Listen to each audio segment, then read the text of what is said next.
Are you trying to do your codependency recovery perfectly? In this video, I'm going to share how to embrace your imperfections so that you can actually have more success in your codependency recovery. But first, my name is Michelle Ferris. I'm a psychotherapist and I love helping people create relationships that work.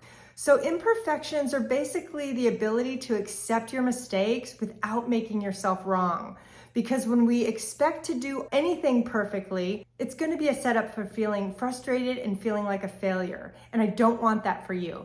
Because people who have the most success in codependency recovery understand that it's a long haul. It's not something you're going to do in a couple of weeks and a couple of months. So the first thing you have to do is you have to know what's realistic to expect in your codependency recovery. Because if we don't know what to expect, it's going to be harder to make progress. But people who are codependent tend to be high achievers. They want to do everything at once. And that's the wrong way to approach your recovery because codependency impacts everything. Our self-esteem, our ability to take care of ourselves, our ability to set boundaries and have good relationships and feel good about ourselves. That's a lot of stuff to work on in codependency. So we need to have a little bit of patience here. And if you grew up in a dysfunctional family, your worth got tied to performance and being the good girl or being the quiet one.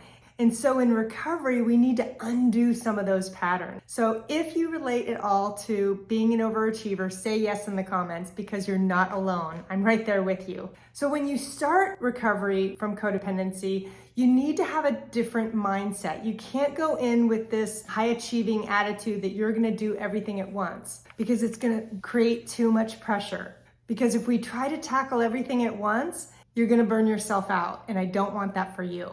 Now, I know if you're like me, you think, hey, if I can tackle all this in a couple of months, I'm gonna be perfect. I'm gonna be done. And the problem with that is that codependency recovery is a long game. It's not something you're gonna do in a couple of months. And having that as a realistic expectation is gonna help you be more successful in the long run. Because when we expect too much of ourselves, we often go into shame for not achieving our goal. And I don't want that for you. So having realistic expectations of your recovery is going to be really key. So for instance, instead of expecting yourself to fix all your relationships, that's an unrealistic goal because you can't fix your relationships completely by yourself. You can do your part, but you can't do the other person's part. Also, expecting yourself to go through the 12 steps if you're an Al-Anon or Coda in a month. That's not going to work either because the steps are meant to be a gradual process of growth when you're ready. We can't rush the process, especially because we usually have some resistance to certain concepts, and I'm going to get to that in a bit. Because codependency recovery is really a gradual process of taking 2 steps forward, 3 steps back. Because when you think about it, this isn't addiction recovery. You can't be 100% sober because codependency is an evasive pattern that goes everywhere and impacts all areas of your life. So to expect 100% out of yourself isn't really fair. So the motto I want you to adopt is progress, not perfection. This is a great 12-step saying that I use a lot, but it's really perfect for codependency recovery. Because I know for me, I've made some great strides in some areas, and even after 25 years of doing this stuff, I have some areas where I am a newcomer and I am starting from step 1. And that's okay. But early in my recovery, I got really frustrated because I thought I should be further along. I thought after 5 years, I should have the perfect relationship, or 10 years, I should have it all together. But that wasn't fair, and it definitely wasn't realistic. And that's why codependency recovery is an imperfect process. And the more you can embrace that as a fact of your recovery, the easier it's going to be in the long run to hang in there and do the work. Because we will never be completely done. And that's okay. I had to really come to that acceptance in my own recovery, that there wasn't going to be a point that I was going to arrive and graduate, because that isn't realistic. The journey of recovery is one day at a time. And if you can stay in one day at a time, you're going to get to where you want to go. So next, I want you to change your goal in recovery. So instead of striving for perfection, I want you to use the motto, progress, not perfection.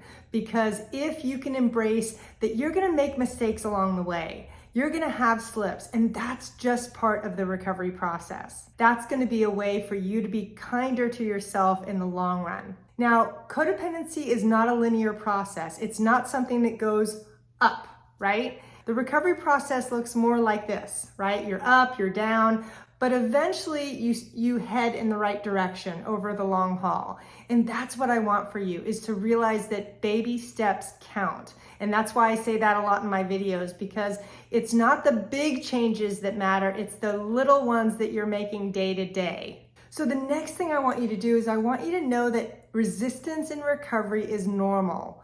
A lot of times people think, I shouldn't be resisting this, something's wrong with me. Why aren't I willing to set boundaries?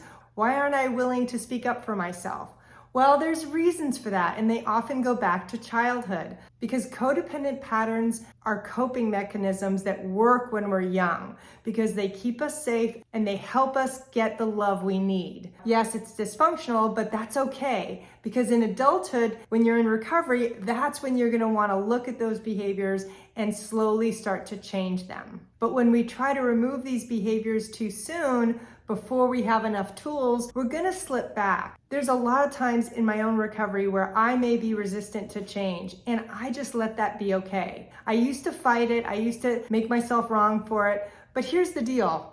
When you accept something for being exactly what it is, the willingness comes.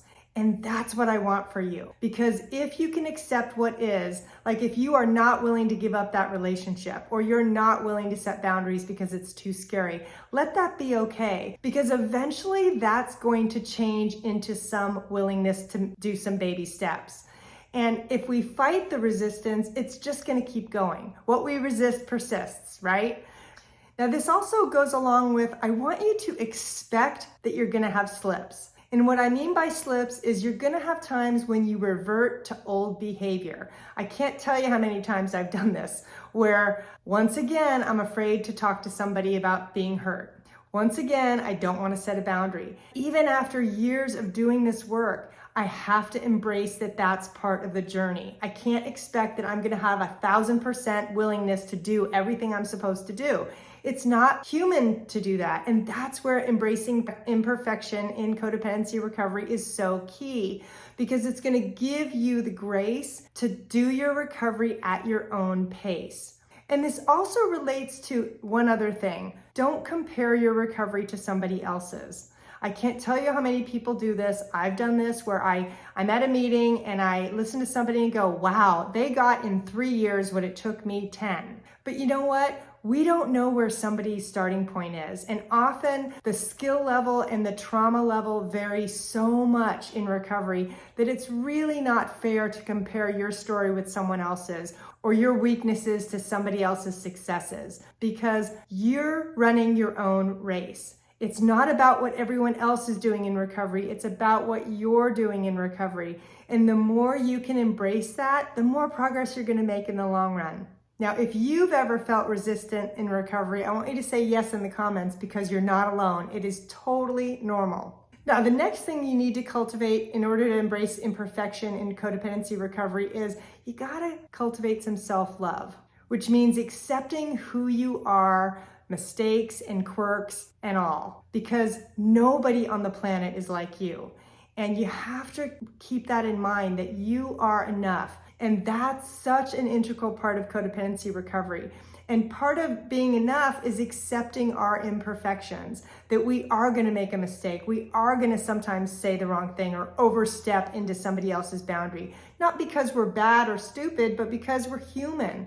And that too is part of recovery. In my own recovery, my mistakes have been my biggest teachers. Every single time I do a major oops that I feel bad about, I can't tell you the lessons I've gotten from them. And that's gonna happen with you too. You just have to shift your mindset a bit on how you hold making mistakes. And improving self-esteem is gonna help you realize that you're equal. You're not better than or less than anyone else. And that's really a core goal in recovery, feeling like you are enough, that you are the same as everybody else. No better, no worse. Because sometimes in recovery, we strive to be better than, and that doesn't work either. But you are enough completely as you are is really the goal in recovery. Now, the next step I want you to do is get my 12 journal prompts for codependency, self-care, and boundaries, because that's gonna help you deepen the work and heal some of these codependent patterns. Thanks so much for watching.